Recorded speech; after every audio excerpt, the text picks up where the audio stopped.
Hi, folks. My name is Joe Migliori, and I'm president of the Mount San Jacinto Natural History Association. Thanks for joining us for this evening's lecture, Earthquake, Every Second Counts. It's almost a certainty that most of you or all of you that live in earthquake country. And that's why I asked Dr. Degroot, who happens to be a friend and a mentor, to talk to us about a developing technology, which, by the way, is already operational from USGS that can provide us perhaps with just enough advance warning to take actions to protect life and property from destructive shaking. There are really a lot of earthquake faults in earthquake country. Seems like, especially in Southern California, that are capable of producing very strong and dangerous shaking. Dr. Degroot is a physical scientist with the U.S. Geological Survey Earthquake Science Center in Pasadena. He is the coordinator for communication, education, outreach, and technical partner engagement for the ShakeAlert Earthquake Early Warning System. You've very likely read or heard about the system previously, but on this occasion, you get to hear it right from the horse's mouth and ask questions, which makes it even better. So now I'm really pleased to welcome Dr. Bob Degroot. Take it away, Bob. Thanks. Hi, everyone. Thanks for joining us tonight. I'm going to share my screen here. I think the screen came up. I'm going to go ahead and do a full screen share. I want to just make sure everybody's situated here. Okay. Oops. Sorry. I don't know what happened here. I am sorry. I am not at the first slide. This is what happens. Oh, gosh, sorry. Typical Zoom stuff, huh? Yeah, exactly. No, and thanks for your patience. So I'm going to actually leave the chat box up. I hope the chat box is not showing in the screen. There's some subtleties of Zoom that I'm not used to, but I'm going to leave it up in case a question does pop up. Are people seeing this, the chat box? Do you see the chat box, Joe? I see the chat box on the screen, but not in your screen sharing. Not in my screen share. Perfect. That's all I want to know. So, all right. So let's start in earnest here. Okay. Thanks everyone for joining us tonight. And when Joe made the comment about mentor, I think he had it reversed. He's my mentor in so many ways. I spent many years on the road with Joe at presentations he gave in a variety of locations around the region, and we spent a lot of time together in places like Anza and others, and so it's really nice. I think Joe and I have known each other for something in the order of 10 years or so now, and it's been really great to be working with him again, and would love to spend more time out that way once things calm down a little bit. But wanted to spend a little bit of time tonight talking about the ShakeAlert Earthquake Early Warning System, and just a little bit about what I do is I manage, coordinate communication, education, outreach, and technical engagements, kind of what Joe said. I've been with the USGS for about just over 5 years now, approaching 5.5 years. Started in 2016, and I spent about 17 years at the Southern California Earthquake Center. So some of you might be familiar with the Southern California Earthquake Center annual meetings. I know I've met Joe there several times over the years.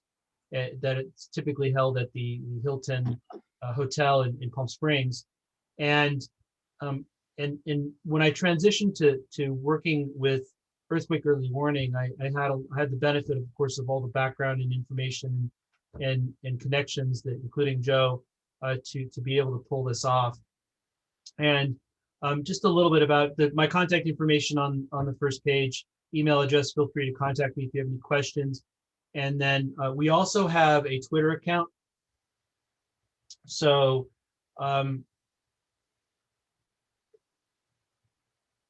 it is in the blank area of the computer screen below USGS ShakeAlert. I'm a little I'm not sure what that means. Can you explain, Carolyn, what that means? Okay, not sure. If people are seeing the slide, okay, right, Joe? Everything's Yes, okay? I see you're powered by ShakeAlert. Okay, good. All right, perfect. So we have a Twitter account. If you are on Twitter, feel free to follow us. We just crossed 25,000 followers. We provide a lot of information and updates about what's happening with ShakeAlert. We talk a lot about what we're doing in terms of events and those sorts of things that are happening. Also, one thing that we do on Twitter, which you might find interesting, and of course, there was a series of earthquakes down near the Salton Sea. I'm sure you're familiar with those events that occurred not so long ago. The whole idea is that we also provide updates and information about what's happening with ShakeAlert on this particular Twitter account. So it's a really good way to kind of get up-to-date information. And I'm one of the managers. Actually, I mostly manage this account. So typically what you see coming out of Twitter from ShakeAlert is either me or one of my colleagues reporting on what's going on. So one thing I really want to stress with ShakeAlert, I'm going to try to see if I can change the slide. Here it goes. Is the first thing is that we're in 3 states. ShakeAlert is implemented, is running in 3 West Coast states: California, Oregon, and Washington. This is maybe something that you might have heard about, but oftentimes what happens, and especially if you're in California, sometimes some of the advertisements you see, it's being portrayed simply as a California system, or that the California system is somehow different from the system in the other 2 states. And I'm here to be what I'm here is that to mention is the fact that we have 3 states that we're operating in. And the other piece about this that's important is that why did we choose the 3 states? We chose the 3 states because of the fact that they represent the regions with the highest earthquake risk in the United States. People have asked questions about potential expansion for ShakeAlert into other states, but this is we're finishing up what's happening in California, Oregon, Washington first. And of course, when we deal with earthquakes in the 3 states, and Joe made the comment early on in his remarks about many faults in California, and the fact of the matter is that we have sources of earthquakes in all 3 states from multiple sources. Of course, in California, the San Andreas Fault dominates a lot of the conversation, and in the Pacific Northwest, well, pretty much when you get north of Redding, the Cascadia subduction zone, which is about something in the order of 600 miles long, spans from sort of northernmost California into British Columbia, and that represents a region, subduction zone, a region where really large earthquakes can happen. And it's a place; those are places among where the largest earthquakes can happen on Earth, magnitude 9 events. One of the things that we really try to get across to folks when we talk about earthquakes in California and Oregon and Washington is the fact that there's a lot of emphasis on the really big ones. And for years, we've been talking about the big one, the shakeout drill that's done every year on the 3rd Thursday of October. This year, it's on October 21st. Tends to really focus on the magnitude 7.8 events. The one in particular that starts at Bombay Beach, there's Salton Sea, and proceeds about 180 miles north to the northwestern part of Los Angeles County, a place called oh gosh, I'm forgetting the name of that region, but it's really close, getting up towards Gorman. And we talk a lot about the big events, but really there are a lot of moderate size events. There are a lot of events that magnitude 6s, magnitude 6.5s, Northridge size earthquake, magnitude 6.7, that can cause considerable damage to regions. And so we are also interested in the moderate size earthquakes as well. So this sometimes there just seems to be this ultra focus on this. Another piece that I think that's critical to really communicate here too is that ShakeAlert is not intended to be the cure-all. It's not intended to solve the problems that we currently face related to earthquakes. You should still, if you feel shaking, drop, cover, and hold on. You should still have your disaster supply kits. You should still have the all the things in place that you've always been doing, and really it's a tool, an added tool that you have at your disposal to potentially give you some time before shaking arrives at your location. My colleague Jill Barnes from the Los Angeles Unified School District often cites ShakeAlert as being this. It's asking you to do what you already do, but do it sooner. And that's really the gist here, is that we want you to continue doing what you've been doing all along, but ShakeAlert is another tool in that larger toolbox of earthquake risk reduction.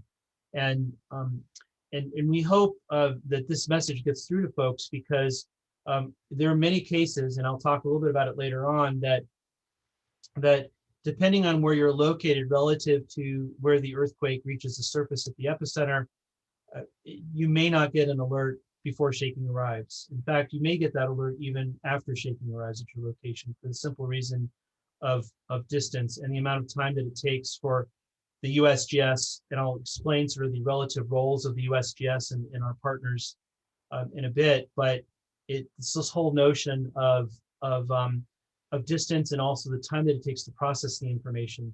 So we have to detect the earthquake. We don't know the earthquake is happening until it reaches the surface. One of the biggest sort of misconceptions about ShakeAlert is this whole idea that it's earthquake prediction. We don't know anything's happening until the first seismic waves reach the surface. And at that point, that's when the process starts. And I'll talk a little bit about that process as we go along in today's discussion. And so again, this slide just basically saying that the three West Coast states represent the highest earthquake risk in the United States, California being number 1 and Washington being number 2. So one of the important things to really get across here is where ShakeAlert fits in to the larger ecosystem of earthquake information products. And some of you are earthquake connoisseurs. You're interested in various products that are produced by the USGS through what is called our Advanced National Seismic System, or ANSS. There are several information products and tools that are available through ANSS, and everything from earthquake notification service, an email that you may get, shake maps that you look at when you look at an earthquake event page. Also, you may be submitting accounts of what you felt to the Did You Feel It site.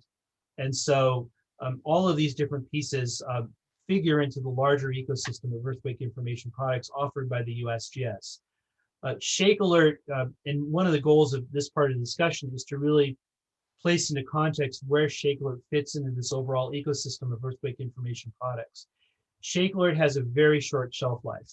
And the reason why that I say that is that what we do is we detect that earthquake almost immediately, literally just as it's reaching the surface. And that information, just a shred of information, basically as small as little information as we can get, we take that information and we process it and produce what's called a ShakeAlert message. And that information actually allows us to give people information about estimated location, magnitude, and the amount of shaking that could be produced by this earthquake. But of course, as time progresses, as the timeline moves to the right, more information is available about that earthquake, and which transitions ShakeAlert's value into what becomes more important than ShakeAlert is the post-earthquake information, like shake map, did you feel it, operational earthquake forecasting, all the things that I'm showing on this slide. So the majority of products shown on this slide are things that are information that's provided after the earthquake is over. And that information is subject to much richer data. Really, ShakeAlert is kind of like that Dead Sea Scroll, which gives you just a shred of information about people and about a particular account of something. It's a very small amount of information that's used to essentially extrapolate, estimate what's going on. And really, that's really the way it is. And it's not a reckless venture in any sense of the word. I mean, for us, it's a trade-off between accuracy and speed. And what we try to do is we try to optimize both. And this is actually the goal, because we have, once we detect the ground motion, that information is moved very quickly to a place where it can be processed. And I'll talk about that in a second. One of the things I just want to be very clear about when we talk about ShakeAlert and its role overall in this ecosystem. I think, again, the takeaway message is the fact that the lifetime, the value of ShakeAlert information is relatively short, because once that information is produced by the ShakeAlert system, then really the other information products begin to take precedence, and we know more about the event. But of course, if it takes 10 minutes to come up with information about an earthquake, that's long after the shaking is over. What this does to the USGS, and the consequence for this, and I think this is going to bear itself out in the rest of the conversation, is the fact that USGS's role has changed. And I think it's important to really point this out, is that we are traditionally have been in the position of being information providers, data providers. We've provided information about where shaking levels are based on seismic stations. We've provided information about projected damage and other things. These are all things that we make available for other people to use. What makes USGS unique, and why ShakeAlert is fundamentally a very different system, and fundamentally very different program, is the fact that we have really moved into the realm of becoming a public alerting system. We are now in the business of getting people to do things really, really quickly based on information that we provide. And it requires the coordination of not only USGS resources, but also the coordination of people who actually take that information that we provide and use it to deliver alerts to cell phones, which you may have gotten an alert on your phone, or potentially to an automated system that could open a firehouse door or do other things. And so just to talk a little bit about the evolution of the ShakeAlert system, and I'll get back and I'll talk more about the mechanics. We've been working for years in a number of different areas, and really it's only been in the last 3 years that we've begun the process of the testing of public alerting in the 3 West Coast states. So in October of 2019, we started the testing of public alerting, that is to things like cell phones in California. And then it wasn't until March of 2021 where we moved into Oregon. And then just in May 4th, we went operational with the testing of public alerting in Washington State. So it's been quite a process. And I'm not going to go through every step of the way here, but I think it's really critical that this has been a fairly long process over time. Of course, I joined the team in 2016, and so there was a lot of things that were happening before I arrived. But I've been around for really the process of really operationalizing the system. Now, even though the ShakeAlert system is completely operational in all 3 West Coast states, there's still some work to be done in 2 major areas. And there's always going to be work that will need to be done on ShakeAlert. 2 major areas, of course, is the build out of the seismic networks, the stations that basically detect the ground motion that eventually ends up being the part of the data package that gets that's made available. And we're only about 70% of the way built out on those stations across the West Coast. And the numbers are over on the lower right-hand corner of the slide. And it'll give you a sense of kind of where we're at. The other piece that's critical here is algorithm development. And basically, when the ground motion data is moved from the field to one of 3 processing centers, and the one closest to you all is here in Pasadena, once that information is passed from the field to the processing center, and the other 2 are one is in Menlo Park, and one's in Menlo Park, but they're actually transitioning to another site in Mountain View, all kind of the same general area in Northern California. And the 3rd processing center is in Seattle, and I'll show you a diagram with that in a bit. But these processing centers have basically a computer infrastructure that uses algorithms to calculate information related to the earthquake, the estimated magnitude, location, and also the amount of shaking that could be produced from the earthquake. And so the outputs of these processing centers are what we call ShakeAlert messages. These ShakeAlert messages are basically information that's used to develop and deliver alerts to people and to things. One area of work that we have to do with regard to the algorithm development is the extension of the ability of one of the algorithms in particular that we call Finder. And basically it's looking at the very long earthquakes that last very long time, over long time periods, to really calculate the effects of the largest earthquakes. So right now, our algorithms generally work up to about magnitude 8. And one thing to know is that the algorithms we developed, and there are two of them, one really works with smaller earthquakes, and the second one really addresses the much larger events. The algorithms were originally developed for California, and pretty much the largest earthquake we could have in California, even if the entire 600-mile or so length of the San Andreas Fault were to break, would only be somewhere in the order of magnitude 8 or 8-ish, depending on who you talk to. So we have some work to do on the algorithms and also on the station build-out. Station build-out should be completed sometime between now and the end of 2025, potentially going into 2026. So there's still some work to be done. So the earthquake that you may have heard about that happened last Thursday, the Little Antelope Valley magnitude 6 earthquake in between, I guess, Lake Tahoe and Mona Lake. One of the consequences of that event and the way things played out was partially, and there's still analysis being done, as a result of sparse station coverage. So we only know what's going on with what we can detect. So that's a critical piece of the puzzle. So this is what I just sort of starting off with a schematic here, and it's really important. One of the things I really want to get across to all of you as we're sort of going through this is the relative roles of the USGS and what we call our delivery partners.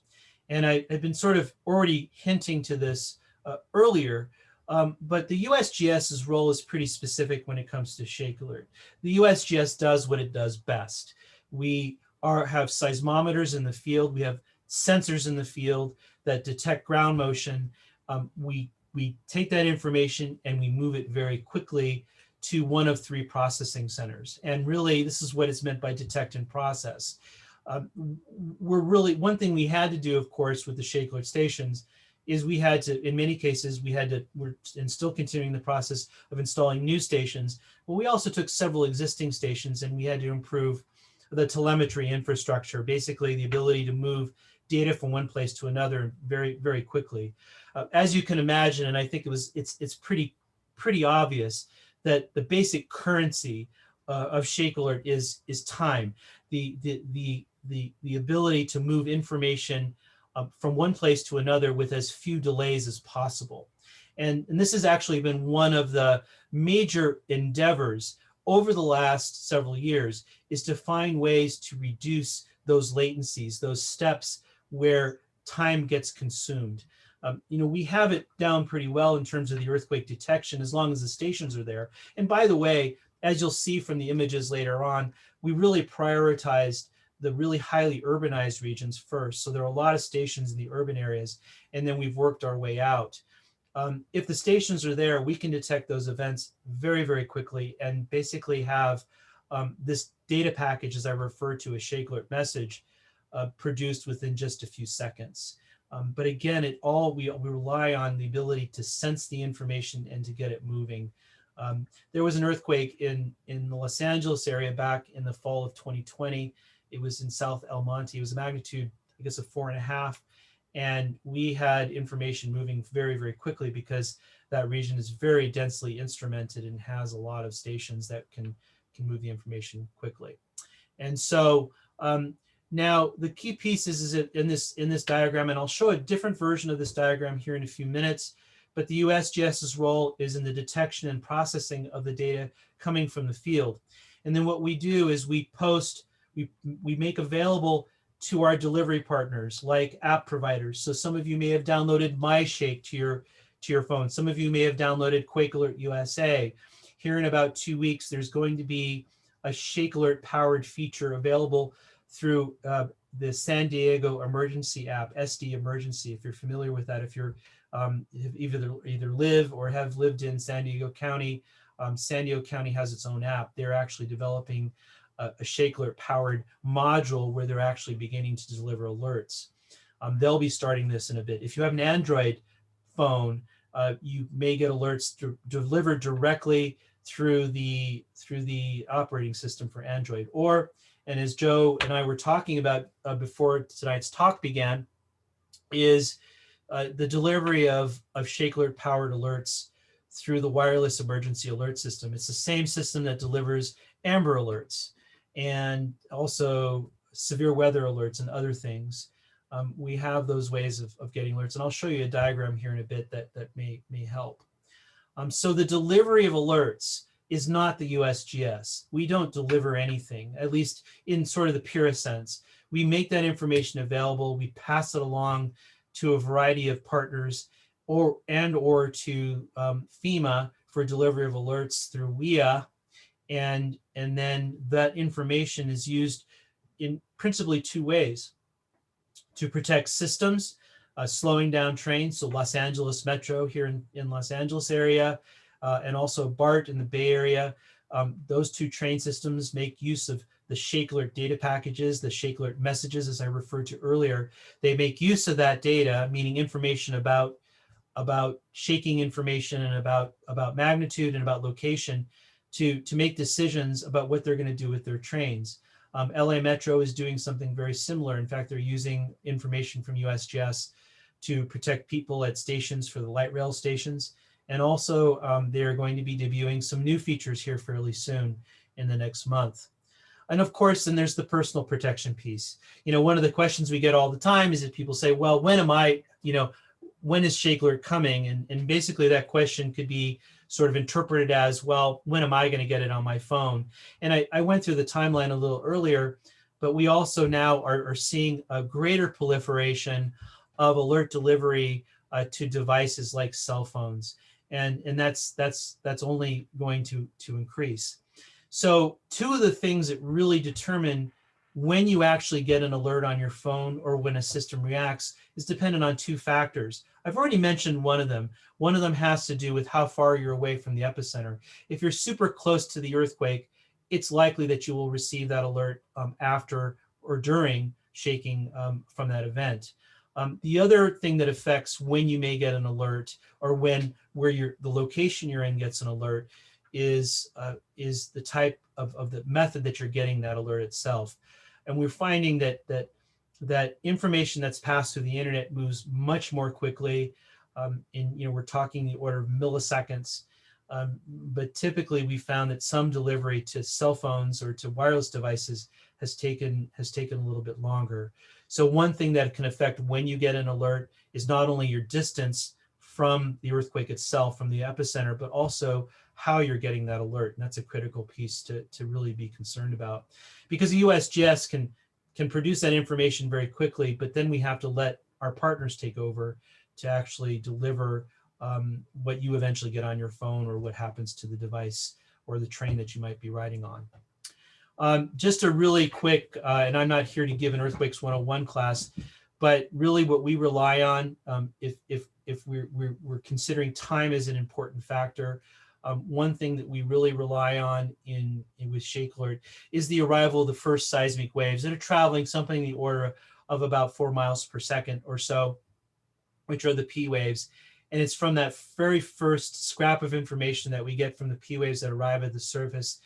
That information we use to produce the ShakeAlert messages, the data packages that eventually end up as alerts on your phone. And so that's a critical piece. And what we try to do, of course, is that in general, because it's been seen that P waves can actually produce damaging shaking, but in general, P waves are not the cause of damaging shaking. It's the S waves that we're worried about, and also the surface waves that typically follow the S waves, or sometimes all arrive at once, depending on the situation. But we really want to provide alerts for the arrival of the principally damaging waves, the S waves and the surface waves. So we're using what we know about earthquake physics, taking advantage of seismic waves. We can transmit information over wires and through the sky at the speed of light. And so we try to outrun those seismic waves that are moving, well, in the case of P waves, traveling something in the order of about 13,000 miles per hour. Of course, light is traveling quite a bit faster than that. And so we try to take advantage of that, of the reality of how we can move information faster than the waves propagating through the earth.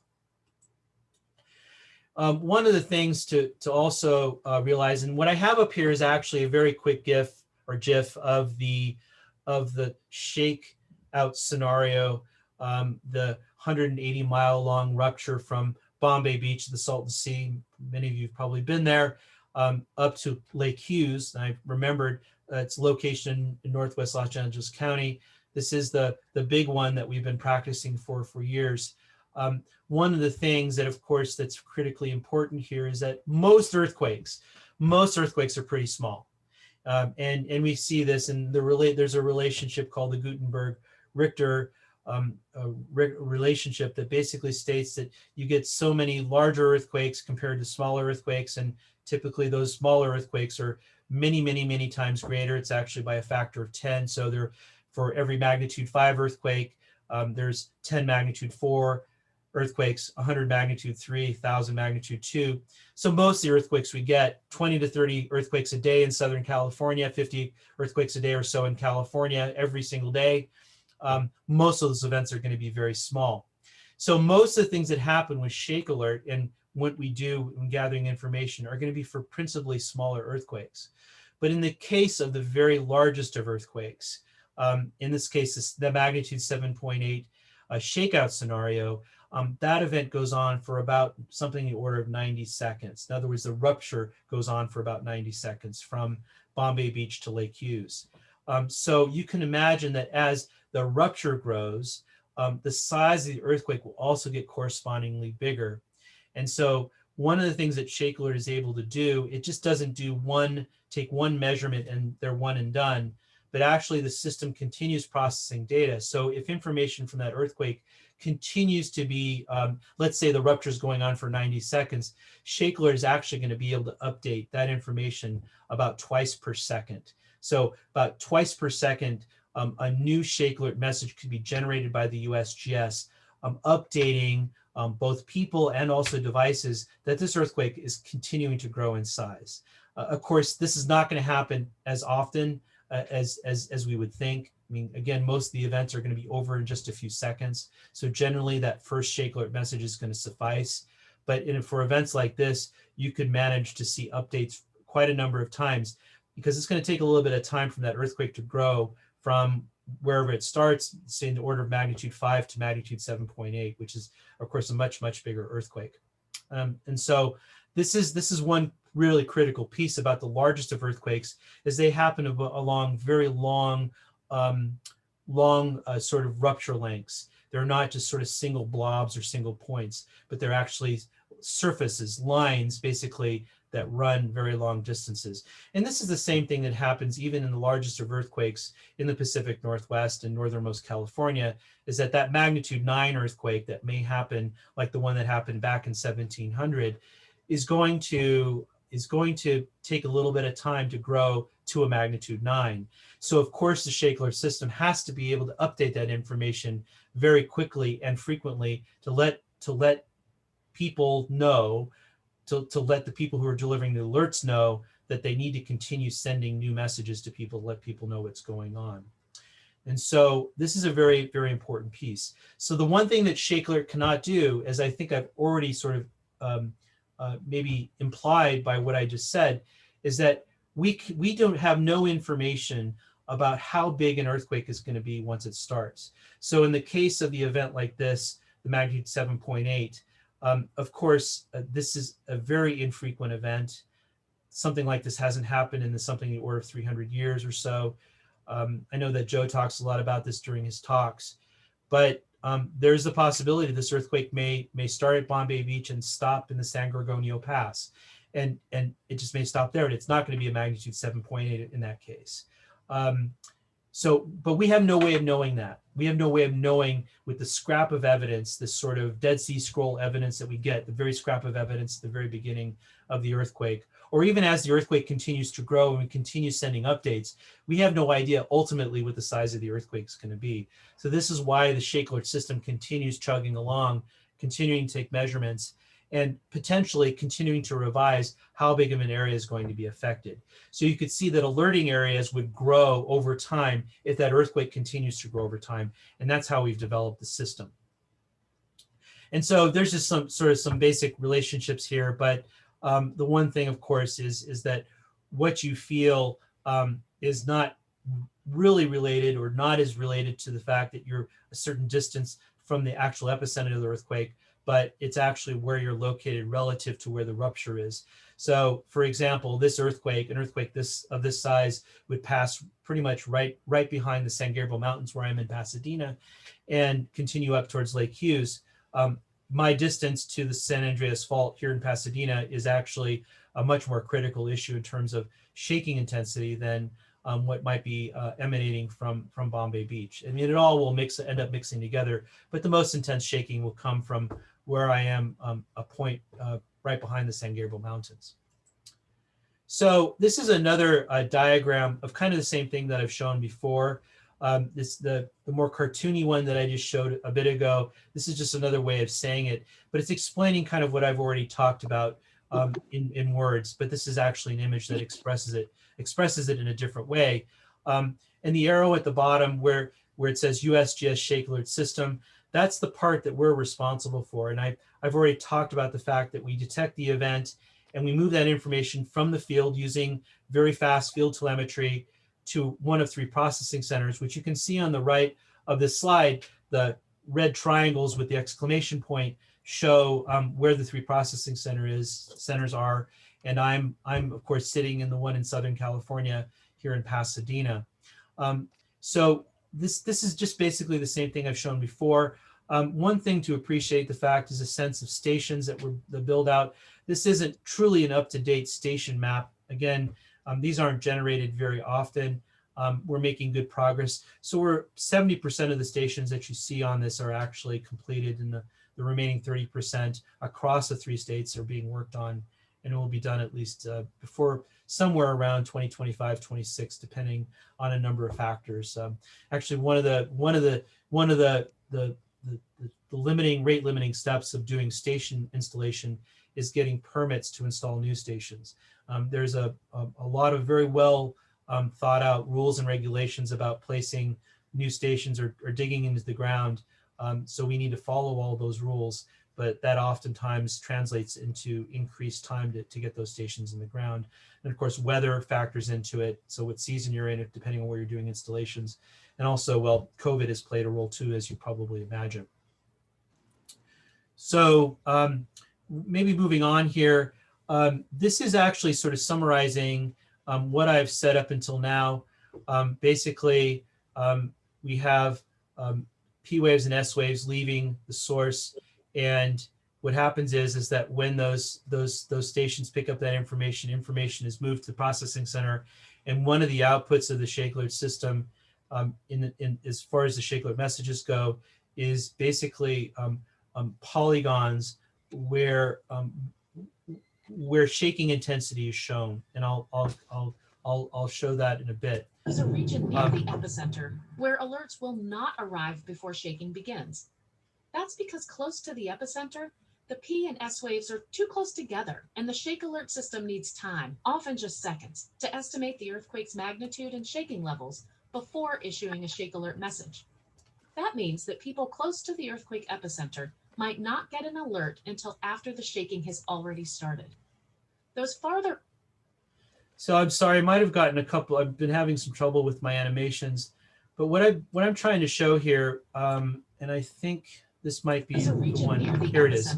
Where alerts will not arrive before shaking begins. So I want to just show something here that I think that's pretty critical and to the conversation. And I mentioned that there's the potential for you to not get an alert before shaking arrives. And I've talked about 2 major factors that really influence this. One, of course, as I've said, is the distance from the epicenter. And the second being how you get that alert through, be it an app on a cell phone or through some device that is connected to the internet. What we call this area, what we call the late alert zone, is actually that region. And so we're just kind of giving it a name now. And every earthquake will have a late alert zone no matter what. There's going to be somebody who has a ShakeAlert powered app on their cell phone.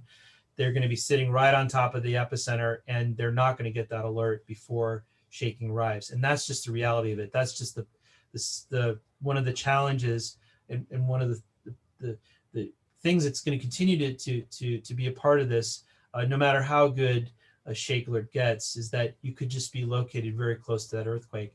And the fact of the matter is, and this is actually one of the challenges, and people ask the question often, well, why has it taken so long for the US to get an earthquake early warning system?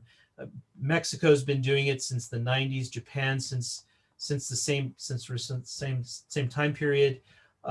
Why is the US just doing it now? And there are a lot of factors. The approach that we took to developing the system is one thing. They're really working closely with the states, with California, Oregon, and Washington to build out the system. It also, the model that we're using, that the USGS is not delivering alerts, is that we're actually handing over our information to people who know how to do it better than we do, to deliver those alerts on our behalf. That particular model took some time to put together. And of course, there's also much more complications. The earliest system developed in Mexico after the Michoacan earthquake back in 1985, the initial system in Mexico was developed only to protect Mexico City and for events that were off the coast, the west coast of Mexico in the subduction zone. What we have in our region is a very complicated network of faults. Joe, again, going back to what Joe said at the beginning of today's talk, is that there are a lot of faults, hundreds of them in our region. And so we're literally sitting on top of the sources of earthquakes. We're not just planning for something that might happen off our coast. And so, as you know, the Japan and Mexico and other places where earthquake early warning systems are developing, a lot of those systems were developed for offshore hazards rather than systems on land. And so that's a critical piece. And you know, of course, as you know, 10 years ago, the Tohoku Oki earthquake, or East Japan earthquake, depending on the Great East Japan earthquake is referred to as well. That magnitude 9 event happened on the subduction zone off the coast. And so it really requires some considerable extra work and thinking about how to make this happen. But of course, as you know, and one reason why we have the ShakeOut and why we want to work with the ShakeOut on this particular endeavor is the fact that that ShakeAlert, again, and as I emphasized at the beginning of the discussion, is that ShakeAlert is one tool in the toolbox.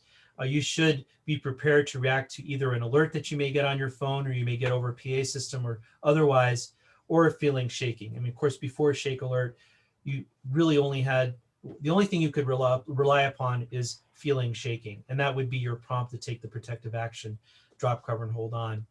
In the case of this, you now potentially have an alert that you can get a few seconds before shaking arrives. And that's actually an important communication piece as well, is that it's really a rare case, a rare situation where you're going to get much more than 10 seconds of alert time, of warning time before a shaking arrives at your location. There are a lot of factors involved in terms of the delivery of alerts, and that's maybe another conversation. But you know, you may have heard from some sources that potentially there's minutes of warning, and there's some very sort of extreme cases where there's potentially up to 80 seconds of warning time, and that's in the Pacific Northwest. But that's a really rare occurrence. It doesn't happen. It won't be happening that very often, and it's more than likely that you'll be getting alert times for much less than 10 seconds. Okay, I will move from there. Now, the ShakeAlert message, as I referred to earlier, and I won't necessarily belabor this point, but I've already talked about this, is that the data package the USGS produces really has three major components. One component is information about the actual earthquake event itself. So what happens is that our delivery partners, the folks that I've mentioned several times that actually produce and deliver the alerts, are connected to the ShakeAlert servers. And these servers are located at our processing centers. So they have a direct connection to our servers. And when we make a ShakeAlert message available for them to use, they can subscribe to different pieces of information. And this information comes in several flavors, but I've already talked about this sort of a bunch of times during today's discussion. They can get information about the location of the earthquake. They can get information about the magnitude, and they can also get information about intensity, about shaking in a particular area. But the key word to walk away with this information is that it's all estimated information. It's an estimate of potential shaking. It's an estimate of the magnitude. So you may have heard in the news, you may have seen some reports, and this may have come up even on social media, that ShakeAlert said it was this, but the earthquake magnitude actually ended up being something else. And again, it's getting back to what I said earlier about the fact that ShakeAlert is working on very little information in the first second or so of detecting the earthquake to make some estimates about what may happen in terms of earthquake size. And of course, from that earthquake size, the estimates about shaking intensities are made as well. Again, optimizing the ability to make as accurate estimates as possible is something that we're really looking at doing well, and we're continuing to improve every day. However, the issue is that, again, we're still dealing with only a scrap of information. It's the best we can do in order to get the information out quickly. If we wait too long, then the affected areas that we want to get alerts to may not have a chance of getting them at all. So it's a trade-off, which we're, as I said earlier, we're trying to optimize both the accuracy and the amount of time to get to deliver alerts. So let's see. Trying to move the slide and it's not going. I did this earlier. Maybe it'll go now. Okay, I'm going to try this from the bottom. There it goes. Good. So where does it all end up? In the end, it ends up being used. The ShakeAlert messages get used by transportation. You get your personal alerts. We are actually working with some hospitals now to have alerts delivered to hospital medical facilities. Again, we're working with professionals in those fields to help us better understand how to best use ShakeAlert data for whatever it may be. Of course, medical professionals know best about where ShakeAlert can have the most impact. And that's an important piece. And this is one of the reasons why we're working with these external partners, with these folks who are experts in their field, because we know ShakeAlert, we know how to detect earthquakes, we know how to process that information, but it's going to be the medical professionals, for example, that know, well, we want to do this, but we really don't want to do this. And we've had some interesting conversations over the years. Same thing with transportation systems. They know what they're doing more so than anyone else. Okay, I'm going to advance from the bottom again because of my, yeah. So moving into the whole public mass alerting technology, and I think that folks are probably potentially interested in how people get alerts to their cell phones. I mean, this is the most personal aspect of ShakeAlert possible. And really, we're working on kind of three major approaches to delivering alerts to devices using wireless technology. Of course, one that we know of well is it's currently being used in California, well, on all three states actually, is cell broadcast. And this is the delivery of the wireless emergency alerts, the same thing as Amber Alerts. And so the delivery times, of course, are something that's still a subject of being improved. We've recognized some areas of challenge that we're addressing very quickly here. One thing to know is that WIA, wireless emergency alerts, is part of a larger system, which I'll show a diagram here in a second, called the Integrated Public Alert and Warning System, IPAWS. And there are many ways to get alerts out through IPAWS, and WIA is one of them. And I'll show, as I said, I'll show a diagram here in a second.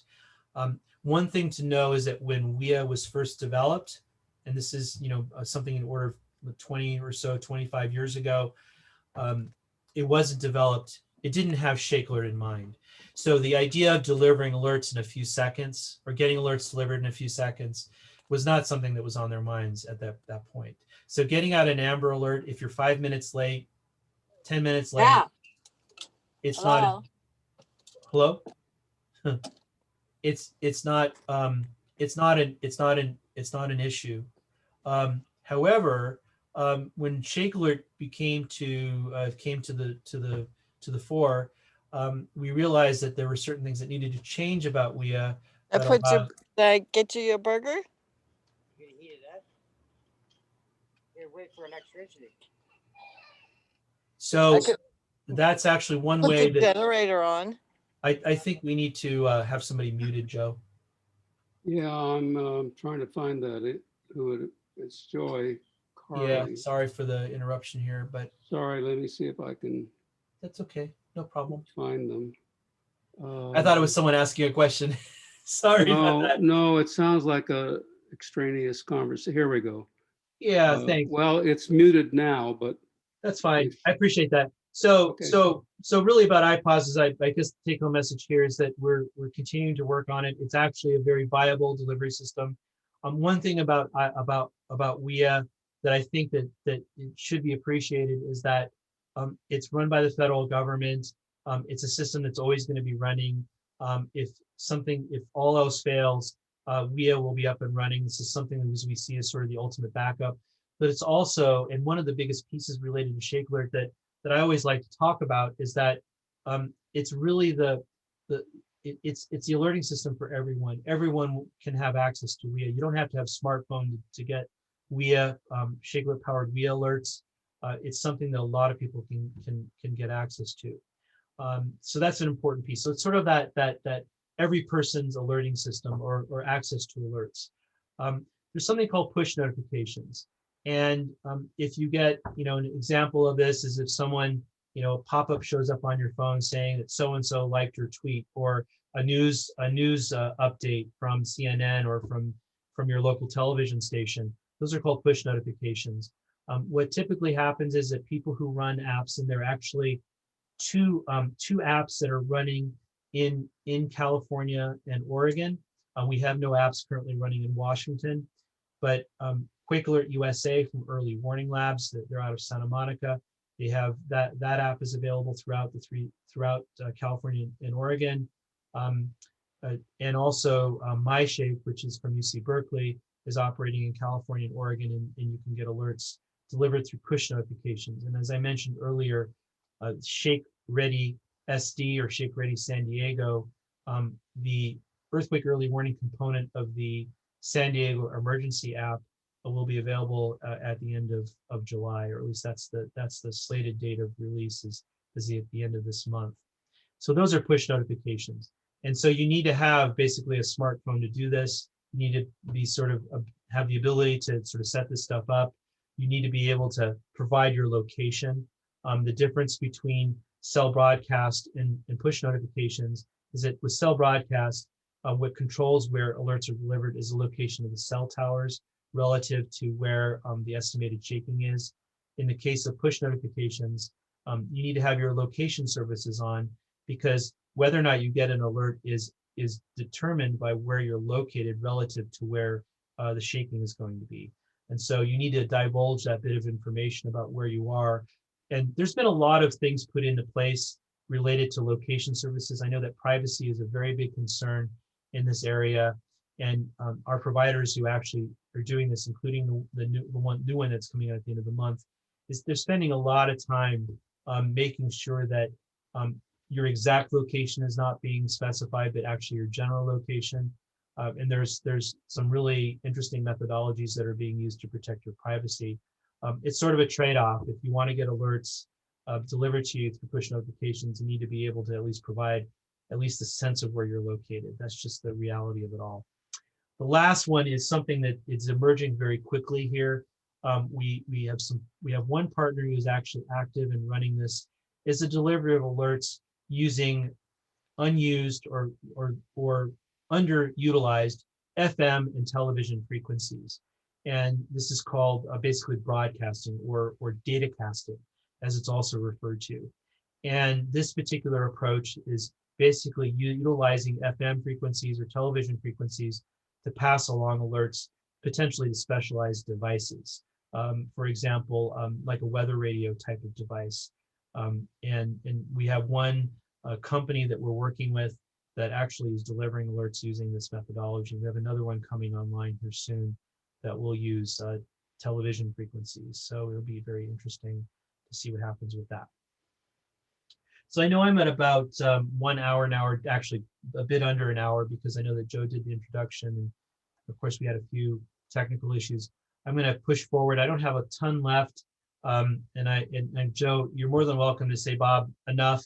We can cut it short, but I just have a little bit more to bring up, and a little bit of background about what we're trying to do with ShakeAlert in terms of public education, because I think that's a critical piece of the equation. This diagram actually just shows some of what I've already discussed. Part of the IPAWS architecture, integrated public alert and warning system. There are many ways of getting alerts. Some of you may have received EAS alerts, emergency broadcasts, from on television or on the radio. Those come out. Sometimes they basically test them from time to time, once a month or whatever, on TV and radio stations. We're only working, ShakeAlert is only working in the WIA part of IPAWS currently, and so we're delivering alerts through that wireless emergency alert system. So who we depend on for WIA to work well? Well, of course, we depend on ourselves to make sure we do the right thing, but we're also very dependent on the cell phone providers. And of course, the big three now are AT&T, Verizon, and I guess Sprint, T-Mobile, or maybe they're just calling themselves Sprint now. But we rely on their ability to deliver that and to deliver alerts. And again, it's also required several conversations with the cell phone providers, because cell phone providers have to take certain things into consideration. If all of a sudden you're now delivering alerts to millions of people at once, like say in sort of the greater Los Angeles area, that's going to put some interesting stresses on your system to all of a sudden have to move information from one place to another and get it out to your subscribers within a matter of a few seconds. And they've been incredibly cooperative and creative and helpful in helping us make this happen. And I think this is a sort of a duplicate slide, but I want to make sure it's clear that one of the things that we're, in addition to wireless in California, actually, so in all 3 states we have wireless emergency alerts operating. So that's something that all of our 50+ million people in 3 states, of course, the bulk of the people in California, but a total of about 55 million people when you count residents and visitors and other folks who happen to be joining us in the West Coast states, and also visitors that have that potentially would be getting alerts on their devices. And so all have wireless emergency alerts. In California, Oregon, and Washington, the other way to get alerts is through Android phones working on the Android operating system. So if you happen to have a phone that's a Google phone, a Pixel phone, or Samsung or whatever, anything that runs on Android, you have access to alerts being delivered by the Android operating system. And this works on a slightly different principle than some of the other descriptions that I've given earlier. The path that Google chose to take, and of course you can imagine something in the order of 40% of all cell phones work on Android. Google chose to take the approach of integrating alert delivery directly into their operating system of their phones. And so the whole idea is that they, and this is the approach they chose to take. So in all 3 states, if you have an Android phone, you have access to both Android alerts and also WIA. Many of us have iPhones, so of course we don't get the Android alerts through iPhones. Okay, let's see. I'm not going to talk anything about that. Now, question is about thresholds, and this is actually a graphic that we produced recently to explain to people when they get alerts. And maybe a better way of showing this is maybe through a separate thing. Again, taking note of the thresholds versus the intensities involved. ShakeAlert is called ShakeAlert because it's about the shaking. And people often ask the question, I felt shaking, but I didn't get an alert. And that's a pretty easy question to answer. What happens is that if there's an earthquake, not everyone will get an alert. And this is pretty important because with the biggest of earthquakes, shaking can be felt quite a distance away. But we don't want to be alerting people at intensities really much lower than 3. So you can see in the diagram on the right for intensity 2 and 1, those are very low shaking intensities. They generally are not going to, they're going to maybe, people are going to feel them, but they're not going to necessarily cause any damage. The real action starts in terms of damage and potential harm starts happening around MMI 4, MMI 5. And that's really where we begin to start to alert people.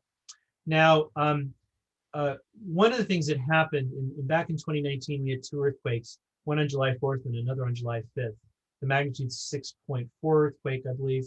I think it was a 6.4, if I can remember correctly, in the Ridgecrest area on July 4th, and the magnitude 7.1 on July 5th. And we were testing one of our apps actually produced by the city of Los Angeles at the time. And what it really boiled down to is that the shaking intensities inside of Los Angeles County were estimated by the ShakeAlert system to be lower than MMI 4. And so basically nobody in LA County got an alert for either earthquake, the magnitude 6.4 or the 7.1 on July 4th and July 5th. And of course, what happened is that I live in West Los Angeles. I felt both earthquakes. The first earthquake, I was in a Ralph's grocery store near UCLA. And the second time I was having dinner with my wife. We felt the shaking, our building moved.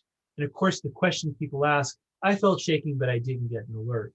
So after these earthquakes occurred in 2019, we actually lowered our delivery thresholds to MMI 3 for apps. Basically, it's a weak shaking, but people know that something's going on because what we learned from people is the importance of situational awareness. People want to know what's going on. So we decided to lower where alerts get delivered to a slightly lower intensity so that people could at least know what's going on. Of course, the shaking or the alert should trigger the protective action, drop, cover, and hold on. But this is what people wanted. And the role of people and the role of social science is something I'll talk about at the very end today. So the diagram on the left, which was the same thing I showed on the previous slide, gives you a sense of when alerts are delivered and to whom they're delivered. And so, for example, wireless emergency alerts, again, the same thing as Amber alerts, delivered, ShakeAlert-powered alerts to being delivered through cell phones, would only start being delivered, would only begin to be delivered to people for earthquakes that are magnitude 5 and larger. So if the earthquake is estimated to be a magnitude, again, the word estimate is critical here. If it's estimated at magnitude 4.9, no WIA is going to go out. So that's an important piece. Now, if that earthquake is estimated to be magnitude 5, then what happens next is that ShakeAlert figures out where the region, the actual region, those polygons that I showed on a previous slide, the region of where that intensity 4 shaking or higher is going to happen. And that's basically a region that's defined by longitude and latitude. And basically what happens is that anybody who is in that MMI 4 region, again, you can see what that MMI 4 means on the other graphic, is that anybody who potentially could feel MMI 4 or greater will get an alert. If you happen to be outside of that MMI 4 region, say you're in the MMI 3 region, you will not get an alert. And that's by design. Now, if you look at apps, and again, the other types of delivery approaches shown here, and I'm not going to go through all of them, but the bottom line is that if you have a cell phone app, the same discussion and the same approach applies, except there's a couple little bit of differences. For cell phone apps, we allow app providers to begin delivering alerts to people for earthquakes magnitude 5 or greater. And the people who would get alerts would be for those people who could feel MMI 3 or greater. So if you're outside of that MMI 3 region, you will not get an alert from your app. And that's by design. So that's kind of how it works. So you have to be within that region. So this is why if you have an app, that your location services are so critical, because the app needs to know where you are to decide whether or not it's going to deliver an alert to you. And that's part of the enterprise. In the case of WIA, again, cell phone towers are the determining factor here. So if your cell phone tower is in that MMI4 region, which means you're in the MMI4 region or greater, then you'll get an alert. And that's basically how this works. And so we created this diagram just to explain to folks how this works. The Android operating system delivery of alerts is a little bit more complicated. They've chosen to deliver alerts at 2 different levels, 2 different types of alerts. The general alert that people get in sort of across the board is a message telling people that an earthquake has been detected and to take a protective action, drop, cover, and hold on. That's the basic ShakeAlert powered message, or the alert message that people will get is basically take an action, do something about it now. Google has chosen to approach it a little bit differently in delivery of alerts through the Android operating system, is that they deliver one kind of alert for earthquakes where people could feel MMI3 or MMI4. And that would be what they call a be aware alert, which would say, hey, an earthquake is going on. We just want you to know that.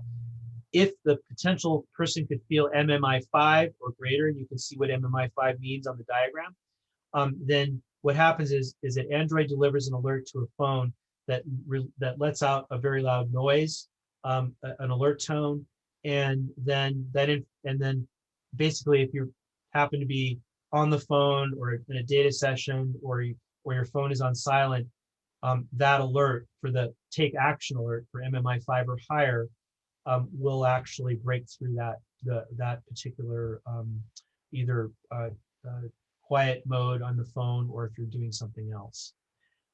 And sort of on the bottom here is that automated systems have, again, what changes again with some of these delivery protocols is the magnitude where alerts can start being delivered.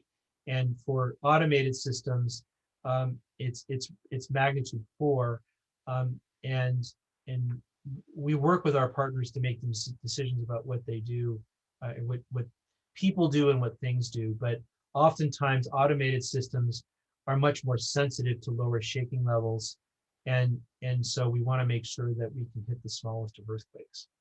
So let's see. Now, one of the things that I really want to sort of focus on here at the end, and I'm going to see if I can get to a slide that maybe talks about this piece. Oh, sorry, I'm kind of bouncing around here, but let me just start with this one. So I said something very early on in my presentation about how ShakeAlert is different from other earthquake information products and tools offered by the USGS, is that we've really moved into the realm of becoming a public alerting system. And that actually requires a certain approach that is different than in the past. We're not just providing data to people and say, here you go, do what you need to do with it, but we're actually providing information to get people to do things over very short time periods.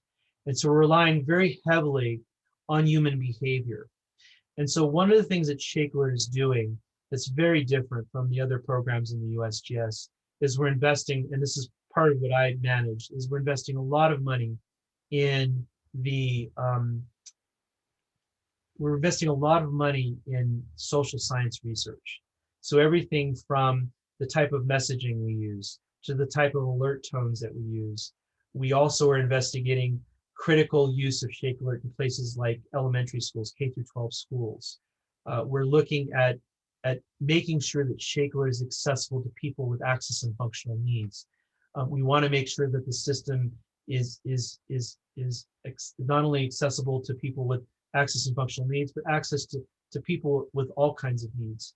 So we want to make sure that we take in consideration issues related to diversity, equity, and inclusion. We have a graduate student at the University of Oregon who's looking at economic challenges with people who don't have access to technologies to be able to use ShakeAlert on their phone because they may not have phones. We're working with a professor at Cal State Long Beach on people with access and functional needs and using technology. These are all things that are important to us. So we're spending a lot of time working on the communication piece, the education and outreach, that will allow people to understand what they can expect from ShakeAlert and how they can use it to their greatest advantage. Our goal is, of course, first and foremost, to public safety, to protect people. And one of the ways of protecting people is by protecting infrastructure, because one thing we think about after the earthquake is all said and done is that one of our greatest hopes and our greatest desires is that ShakeAlert saves, preserves automated systems that they can come back online as quickly as possible after an earthquake happens. One of the critical pieces, of course, that we talk about quite a bit is that the time that it would take to restore power and gas and all those other things.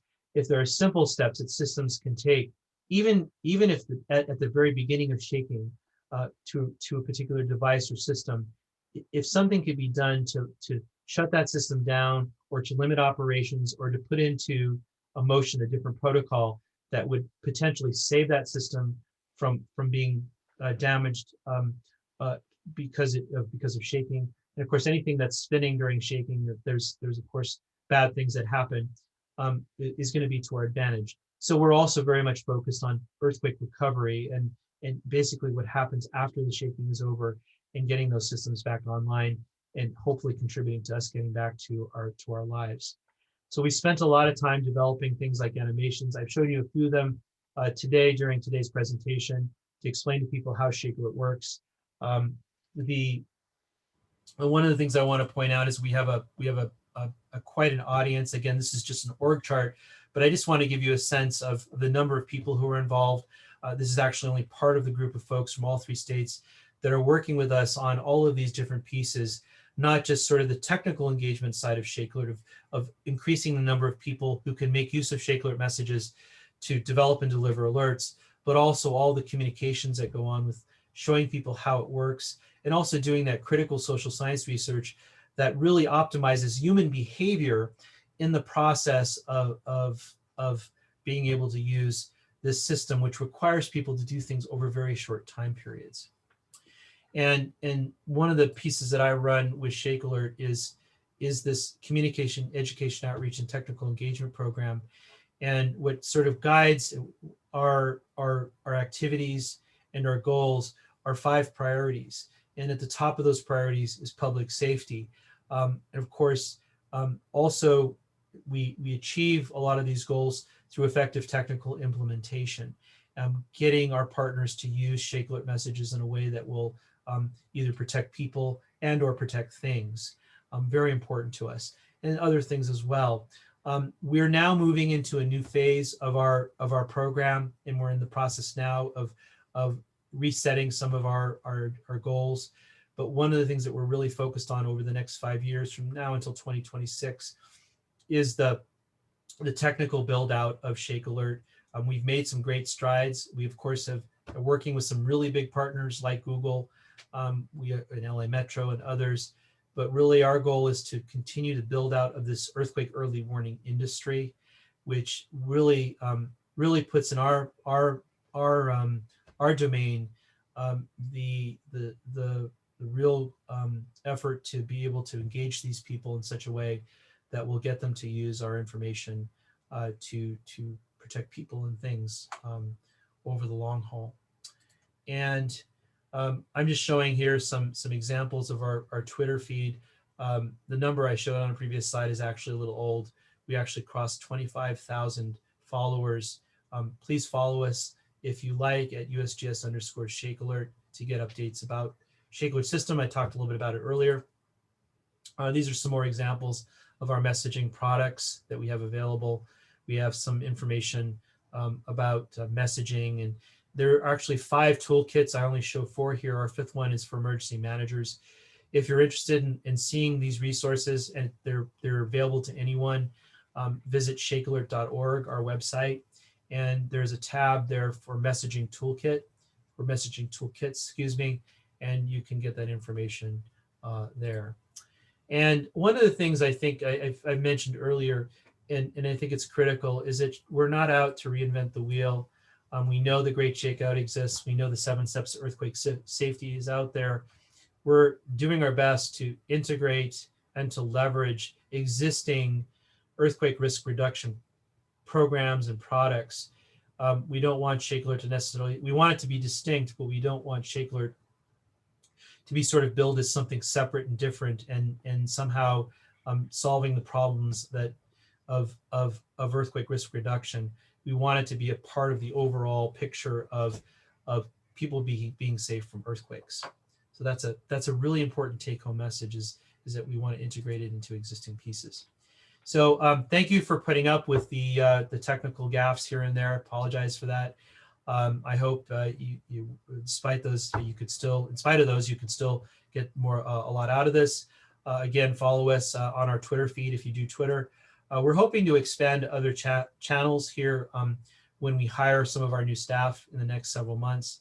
So we may end up on Facebook and on Instagram as well. But right now we're being fairly conservative and just sticking to Twitter.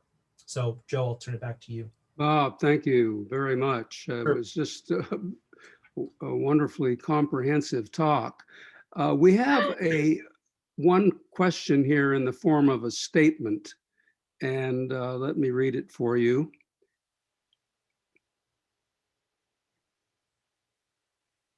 Well, where is it? Why isn't it coming up? Okay. This is from Caroline. We went through the Landers 7.2 and the 1 hour later, the Big Bear 6.9, no damage. And this is Morongo Valley, apparently, that Caroline is referring to. So that really is a question in the form of a statement. Mm-hmm. Mm-hmm. Yeah, and, well, yeah. I mean, I don't know if there's any response or any comment you'd like me to make on that, but yeah. Well, I was thinking that she's wondering why they didn't feel any shaking in Morongo Valley with such big earthquakes so close by. Yeah, I mean, I'd have to look back at the shake maps. In Landers, I believe the main shock was 7.3, and the the earthquake that happened in Big Bear was a 6.5. So so the Landers was actually a little bit bigger, and the Big Bear was a bit smaller. And actually, what's interesting is that there was an earthquake that preceded that. It was on April 23rd, and it was forgetting the location, but those three earthquakes are actually connected. And one of the things that Hector Mine? What? Hector Mine was in 1999. That was a 7. Yeah, okay. Yeah, it was, I'm forgetting the location, but it was somewhere in that general region. And I think in one case, potentially with Landers, is that one of the things that could determine how much shaking you feel at your location is the direction of the propagation of the earthquake rupture. And it's much like the shakeout scenario that's used, is that if you're in the sort of line of sight of the direction that the earthquake rupture is traveling, in this case, it's southeast or northwest, that you're going to feel quite a bit more shaking rather than if you're sitting back behind the end of the fault. You're sitting down, say, in right at the border of California and Mexico. If you're sitting behind the fault, you're going to feel different shaking than if you feel if you're right, along the line of the path of the rupture. So, I mean, I don't know exactly the reasoning behind it, but that could be part of the reason, is that you were south of the rupture front for Landers moved basically from south to north, ruptured several sort of segments of faults as it moved northward. So. Okay, thanks, Bob. It's from Scott. How many sensor stations are in the Coachella Valley? Where are they? And what do they look like? Yeah, so I don't have that information in terms of numbers. That would require actually for me to go back into our census data. I generally don't keep those numbers in my head. But one thing I do know is that the region that we're talking about, Coachella Valley, and most of Southern California, I'd say pretty much all of Southern California is completely instrumented. I can only cite numbers for the state, and our goal is 1,115 stations across the state of California. We're about 70% of the way there in California, and most of the deficit or the lack of stations are in the areas where the Little Antelope Valley earthquake occurred, and also farther north in places like Humboldt County. So can't give you numbers to that granularity, unfortunately. Okay, Bob. Let's see. Oh, Caroline, who asked or made the first statement about the landers, said, we were southwest from landers, felt in very large area, including Los Angeles. Media referred to it as the gentle giant because most of us felt the quake was moving clockwise. I don't know what. Yeah, I mean, I was living in Southern California at the time myself, and I experienced the Landers earthquake, and I'm not really clear on the clockwise part of the question, but again, I mean, a 7.3 is nothing to stick your nose up at. That's a pretty big earthquake. So yeah. All right, thank you, Bob. There are no more questions, and I can understand why, because your talk was so very comprehensive, and I really appreciate it. And there are a number of people here that have also sent their thanks for your wonderful presentation. So with that, I think we can adjourn this meeting and this presentation. Do you have anything further to say, Bob? No, I thank you for this opportunity. Again, apologies for the technical gaffes early on. And if any of you have any questions, feel free to reach out to me. Joe knows how to find me. And of course, my email address was on the first slide, so you'll see that in the recording. Feel free to reach out, follow us on Twitter. ShakeAlert is continuing to improve over time, so I'm sure that you'll hear news about it in the future. Of course, we have enough earthquakes in California that I think ShakeAlert will continue to be a very prominent and visible entity in the near future. So, well, once again, Bob, thank you very much, and I feel very honored that you were available to us for this very important information about earthquake safety. You're welcome. Thanks, Joe. Thanks for the opportunity. Okay, thank you. Bye. Bye.